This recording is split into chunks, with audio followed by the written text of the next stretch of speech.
Oke, baik Mas Ari. Top 3 Hoax of the Week pilihan kita kan menarik banget nih minggu ini. Lagi-lagi ada soal penipuan, ada soal politik, sampai ada soal tentang sawat meninggal juga. Nah, apa nih yang bikin beda dari ketiga hoax pilihan ini nih, Mas? Ya Fidel, saya bahas dulu yang ketiga ya. Sebetulnya yang ketiga ini soal surat tipu-tipu ini tidak beda-beda amat dengan yang sudah beredar sebelumnya. Silakan dibuka di akun X atau Twitternya Mavindo, lalu di post ini seperti yang sudah saya lakukan akhir-akhir ini. Saya buat thread atau utas yang kalau dibuka post tentang surat yang ngakunya dari kantor unit kejahatan siber nasional ini, dia akan gulir ke atas atau scroll ke atas akan memperlihatkan bahwa ada surat lainnya yang dikirimkan, undangan rapat lah, acara-acara lain yang ujung-ujungnya sebetulnya ini penipuan, yang walaupun memang yang kali ini agak beda karena ini mencatut Badan Siber Sandi Negara, kok berani-beraninya gitu ya istilahnya. Dan ini akan cukup mengagetkan bagi penerimanya karena di sini melibatkan bahwa si yang dikirim ini dituduhkan melakukan 5 poin ya: pornografi anak, pedofilia, perawatan, pornografi dunia maya, dan bukti eksplisit secara seksual. Jadi tuduhan kejahatannya itu. Nah, cara mereka modusnya adalah selain mencatut BSSN, mencatut Polri, lalu mengirim surat yang sekilas sepertinya surat resmi gitu ya. Tapi kalau si penerimanya cukup jeli dan cukup paham bahwa untuk urusan resmi ya harusnya mengirimkannya menggunakan alamat surel atau alamat email institusi, organisasi gitu loh, pakai domainnya Polri atau domainnya BSSN. Nah, di sini terlihat bahwa si pengirimnya itu mengirimkan dari akun Gmail gitu. Apakah lalu seluruh akun Gmail dibilang penipuan? Oh enggak, saya sendiri punya Gmail. Gmail pun sesuatu yang sudah sangat populer, yang kalau dulu itu teman-teman yang sudah cukup lama atau bergerak di bidang internet ya, kalau dulu yang populer itu adalah email Yahoo. Nah, semenjak ada Gmail ini ya, ini lebih mempermudah lagi di kita untuk memiliki email, dan ujung-ujungnya kan Gmail itu akan tersambung dengan lain Google lainnya gitu ya, terutama untuk handphone Android gitu. Akun Gmail ini seharusnya tidak dipakai untuk urusan-urusan resmi, yang sekali lagi kalau berurusan dengan institusi harusnya menggunakan akunnya kantor, akunnya resmi gitu ya. Pengirimnya sendiri dia mengaku di akun emailnya itu ditulis Kepolisian Negara Republik Indonesia, ini sebutannya label account gitu ya, sesuatu yang bisa di setting, di setel oleh si pemilik akun, tapi bisa dilihat di akun surel atau emailnya bahwa pengirimnya itu menggunakan akun Gmail Nasional Politik Direktur Nasional gitu ya. Sepertinya memang kalau dia dari bahasa pengirimnya itu dari penipu internasional menggunakan Google Translate gitu ya. Tapi intinya tadi bahwa seharusnya kalau cukup jeli akan tahu bahwa ini konten palsu yang biasanya ujung-ujungnya pemerasan, minta duit. Oke, kita lanjut ke peringkat yang satu, karena yang peringkat kedua akan dibahas di highlight nanti, soal Raffi Ahmad diklaim meninggal dunia gitu ya. Nah, peringkat 3 dan 1 ini sama-sama ada sedikit menggunakan teknik social engineering atau rekayasa sosial. Kalau yang peringkat 1 ini kan sebetulnya videonya itu video bait ya. Beberapa kali sudah cukup sering kita bahas di episode lalu apa itu video bait, tapi dia tekniknya adalah menggunakan di sini social engineeringnya. Di sini rekayasa sosialnya bahwa belum lama ini ada peristiwa dibilang kecelakaan pesawat, tapi sebetulnya kecelakaan helikopter ya, kecelakaan helikopter di Bali, dan sempat beredar juga foto di mana di situ ada Raffi, ada Gigi, Nagita Slavina, dan Rafathar pernah menggunakan jasa helikopter tersebut. Nah, mungkin ini jadi sumber atau inspirasi dari si pembuat video pancingan kliknya untuk mendulang klik gitu ya. Di situ terlihat juga foto yang pada awalnya kalau sekilas orang akan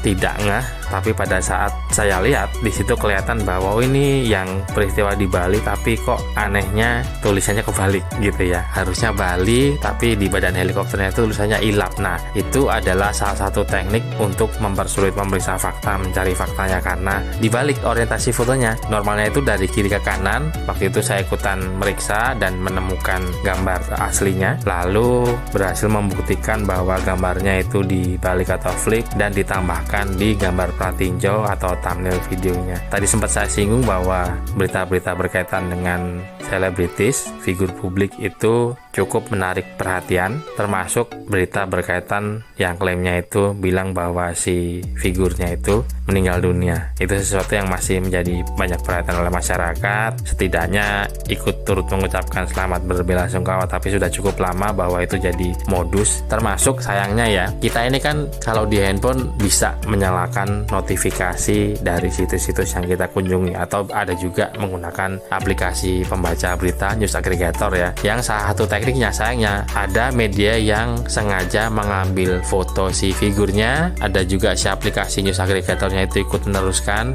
lalu membuat artikel yang pada saat muncul di notifikasi sekilas kalau tidak dibaca, karena yang muncul adalah fotonya si selebnya, maka kan mengira yang meninggal itu si selebritisnya, si figur publiknya. Padahal ketika benar-benar dibuka artikelnya, di situ ternyata yang diberitakan adalah yang meninggal itu bukan si figurnya, tapi saudaranya lah, orang tuanya, atau siapanya. Jadi ini salah satu, cukup disayangkan ya, salah satu teknik di mana ada media yang menggunakan teknik tersebut, menggunakan teknik. Jadi kalau ada clickbait itu bentuknya teks, judulnya A, isinya Z gitu ya. Kalau video bait itu menggunakan gambar pratinjau, menggunakan deskripsi yang heboh, jadi pergeseran dari clickbait ke video bait ya kalau saya punya. Nah, ada satu umpan lagi nih saya jadi nggak tahu ngasih namanya nih, pop up bait gitu ya, karena dia muncul di notifikasi dan memancing orang untuk melihat artikelnya.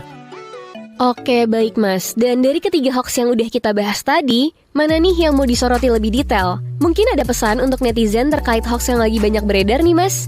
Ya, video yang mau saya soroti atau highlight lebih detail, peringkat kedua tentang tangkapan layar artikel palsu ya. Ada dua aspek ya. Pertama, kalau dilihat dari klaim di artikelnya, hari dan tanggal dan jam itu tidak sesuai ya, karena judul aslinya bukan soal artikel yang membahas Jokowi geram, karena dilihat dari jam tanggalnya itu judul aslinya adalah cara atasi perih akibat gas air mata saat demo bukan pakai odol. Aspek kedua yang dicatut adalah di situ diperlihatkan bagian tampilan atau ikon dari media sosial yang orang kalau mau membagikan menggunakan, yang kalau orang mau membagikan artikel ini di kanal-kanal medsos itu kan di situ dilihatin ada Facebook, ada X atau Twitter, ada LinkedIn, WhatsApp dan Telegram. Itu kalau orang jeli, selain melihat tata letak yang aneh, dia akan melihat bahwa ini kayak saya pernah lihat nih akun-akun tampilan-tampilan akun seperti ini. Nah, ini kan klaimnya dari CNN Indonesia, tapi pada saat saya periksa itu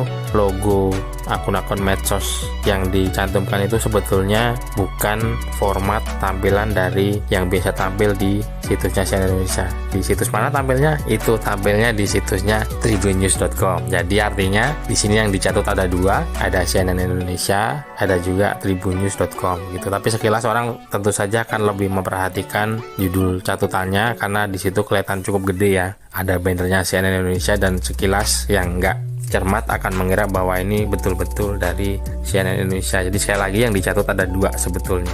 Nah, ada aspek lain yang perlu saya sampaikan bahwa kalau tren belakangan hari gini yang sehari itu bisa lebih dari satu kadang ya. Suntingan-suntingan editan-editan artikel seperti ini adalah menggunakan teknik menyunting dari dalam tanda petik ya, menyunting jeroannya, mengedit jeroannya menggunakan inspect element. Apa itu inspect element? Di beberapa episode lalu sudah pernah kita bahas, silahkan dicari di kbrprogram.id. Nah, tapi kali ini agak lain karena masih menggunakan teknik yang konvensional ya. Jadi caranya adalah dengan selain format judulnya aneh ya, besar kecilnya salah, lalu ada singkatan, itu terlihat dari fontnya. Tekniknya adalah dengan cara ambil tangkapan layar atau screenshot artikel, lalu ditutup menggunakan latar belakang putih, latar belakang warna yang digunakan oleh artikelnya, lalu di atas penutup putih tadi diketik sendiri gitu. Makanya di sini terlihat bahwa pilihan hurufnya beda dengan pilihan huruf atau font yang biasa digunakan oleh cnnindonesia.com. Di samping tadi tentu saja ya, untuk orang-orang yang sudah terbiasa membaca format artikel media yang betul, media yang valid, itu akan paham bahwa ini bukan format judul media yang biasanya gitu. Bukan sekali dua kali media itu dicatut, hampir setiap hari, bahkan lebih dari satu artikel kami bisa secara harian membuat, karena belakangan ini sudah semakin masif ya,